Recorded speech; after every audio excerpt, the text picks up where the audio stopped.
Hindi na nakatayo ang lalaking yan habang binugbog ng grupo ng malalaki sa Coronadal City sa South Cotabato. Umawat ang ilang nakasaksi kaya nahinto ang pambugbog na naganap sa isang bar. Ayon sa uploader ng video, ang lalaking nabugbog, binastos umano ang kasamang babae ng grupo ng kalalakihan. Noong una, kinausap lang ng grupo ang lalaking nambastos umano. Pero pagkatapos magkapasensyahan, bigla umanong nanuntok ang lalaki kaya nila binugbog. Nagtamo ng mga pasa ang pinagtulungang lalaki. Inaalam ng pulisya kung sino-sino ang mga nasangkot sa pambubugbog. Narito ang ibang balitang tinutukan ng 24 Oras Weekend. Dahil sa walang prenong taas presyo sa petrolyo, susubukan na ng isang transport group na magtalaga ng mga electric jeep sa ilan nilang ruta. Nakatutok si Jonathan Andal. Susubukan na ng grupong Altodap na magpatakbo ng mga electric jeepney sa kanilang ruta sa Binangonan, Rizal at Santa Lucia, Pasig. Papalitan daw nila ang dalawa nilang traditional jeepney. Magsusubo kami ng dalawang electric muna ang susubukan namin. Kung ito po ay magiging maganda, siguro po itutuloy-tuloy namin. May nagsabi na rin sa akin, by 2040, puro mga electric vehicle. Baka panahon na para makapag-testing tayo ng mga electric vehicles. Inaayos na lang daw nila ang mga papeles ng electric jeepney sa LTFRB at pagugulungin na nila ito sa kalsada ngayong buwan o sa Hulyo. Meron kaming nakuna na electric na may charging station sila dito sa Cainta. Ang tanong po natin dyan, ilang oras ang charging natin? At kailangan pa po magtayo tayo ng charging station. Ang tanong po, magkano kamahal itong baterya? Alam po natin, ito yung pinakamahal dito, baterya. Sabi ng Altodap, gusto na nila mag-electric jeepney dahil sa sunod-sunod na oil price hike. Gaya sa Martes, higit piso kada litro ang itataas sa krudo. Pagka narinig po namin yung pagtaas ng diesel, kahit ako po pinabaliwala ko na lang yan dahil wala rin naman po mangyayari. Lalo po kami sa public transport, para na lang kami niloloko ng oil company. Sinusubukan pa namin kunan ng pahayagan DOTR at LTFRB tungkol sa paggamit ng electric vehicle sa public transportation. Para sa GMA Integrated News, Jonathan Andal, nakatutok 24 oras. Walang kawala sa taong bayan ang lalaking nahuling suspect sa pagnanakaw ng cellphone sa Maynila. Nakatutok si Jomera Presto. Bugbog ang inabot ng 28 anyos na si Elias Vin matapos kuyugin ng taong bayan. Nagnakaw raw siya ng cellphone sa isang tindahan ng gadget sa Blumentritt, Santa Cruz, Maynila kahapon ng umaga. Ayon sa pulisya, nagpanggap na buyer ng cellphone ng suspect. Habang in-examine niya yung unit, meron pang dumating na panibagong customer. Yung ating complainant na nalipat yung attention niya doon sa kabila hanggang sa nagkaroon ng pagkakataon yung suspect natin na naitakas niya yung cellphone. Sumigaw ang complainant kaya narinig ng ilang pulis na nagpapatrolya sa lugar at hinabol nila ang suspect. Sa kuhang ito, makikita ang ilang concerned citizen na nakihabol. Hanggang sa na-corner ang suspect malapit sa Rizal Avenue. Hindi na nahagip ng CCTV pero dito na siya kinuyog ng mga tao. Pero naawat naman natin ng ating mga kapulisan.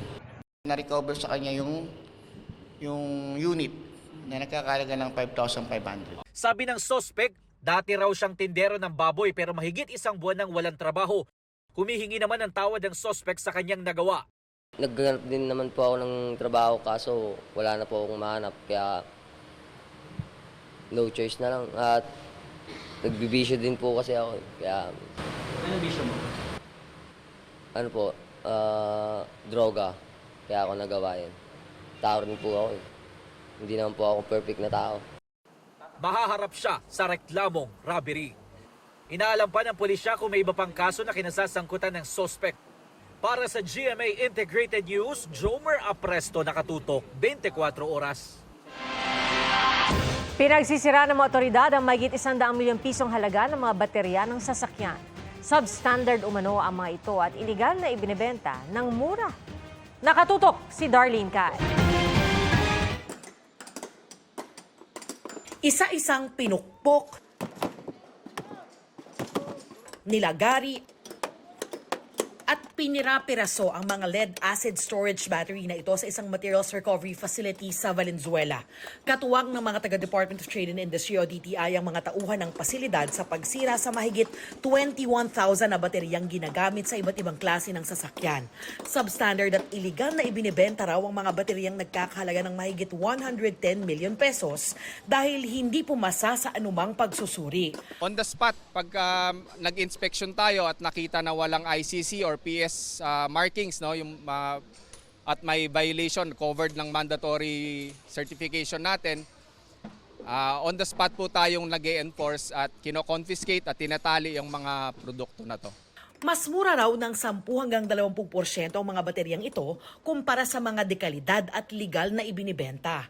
Pero lubhang delikado dahil hindi dumaan sa anumang certification o inspection. Maari po yan masunog o masira o mag-leak yung dangerous chemical sa loob ng baterya kapag hindi po ito sertipikado ng ating Bureau of Philippine Standards.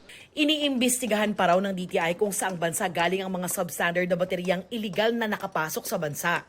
Marami pwedeng pagdaanan, meron tayong mga backdoor na mga pwedeng nailusot sa customs yan.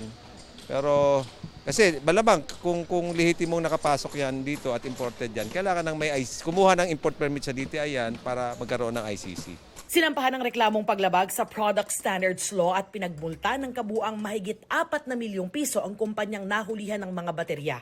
Pagkatapos sirain, titignan daw ng DTI katuwang ng DNR kung may mga parte pang pwedeng pakinabangan. Sisiguruhin din daw nilang hindi makapamiminsala sa kapaligiran ng pagtatapon ng mga sinirang bahagi ng baterya. Para sa mga motorista, mahalaga raw na suriing mabuti ang mga bibiling baterya para sa inyong mga sasakyan para maiwasan hindi lang ang pagkasira ng sasakyan kung hindi ang kapahamakan ng mga sasakay. Doon kayo nakakasiguro kung may PS mark or may ICC na pumasa sa tamang standard yung produkto at safe siya para magamit ng ating mga consumers. Para sa GMA Integrated News, Darlene Kai, nakatutok 24 oras. Naaresto ng 2 sa 3 suspect sa pamaril sa isang babae sa Valenzuela noong Huwebes. Ang nakikitang motibo sa pamaril, onsehan sa droga. Nakatutok si Bea Pinlac.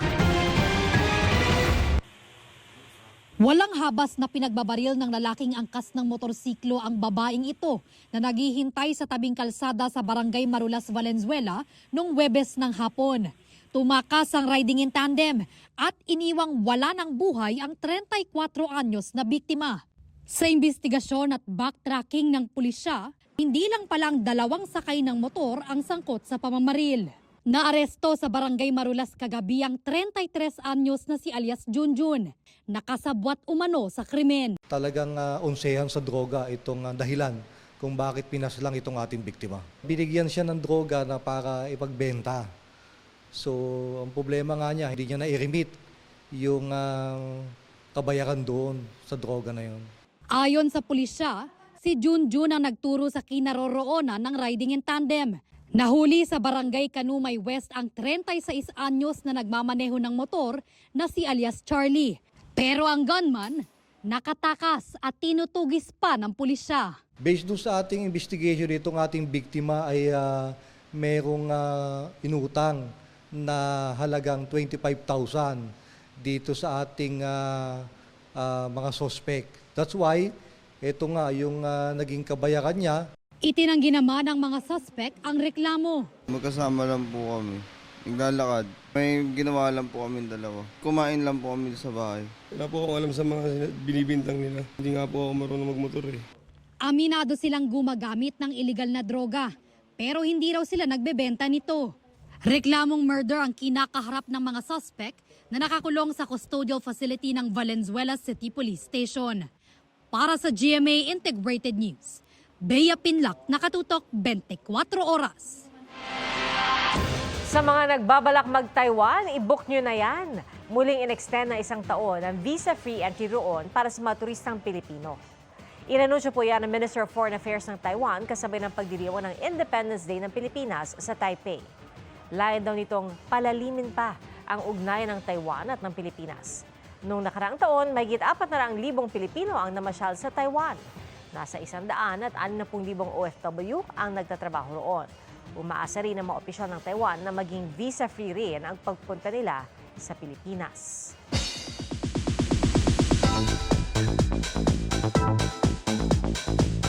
Bukas na mapapanood ang inabangang kapuso epic telefantasya ang Encantadia Chronicles Sangre. May patikim niyang kanina sa Sangre Day sa All Out Sundays. Bumisita wearing their costumes ang mga new gen Sangre na sina Faith Da Silva, Angel Guardian, Bianca O'Malley at Kelvin Miranda. Ang kanilang pasabog looks lalong naghatid ng goosebumps sa live performance ni Asia's Limitless star Julian San Jose sa theme song ng Sangre. Bukas muli nating papasukin ang mundo ng Encantadia sa GMA Prime pagkatapos ng 24 oras. Ang beloved character namang si Imaw, isa sa mga dumalo sa Day 2 ng Toycon Pop Life Festival sa Pasay City. May booth ang GMA Store kung saan maaaring bumili ng exclusive merchandise ng Sangre. Present din sa event si Derek Cabrido, ang direktor ng upcoming GMA Pictures at GMA Public Affairs feature film na P77. Naroon din si GMA Public Affairs Senior Assistant Vice President Angie Atienza.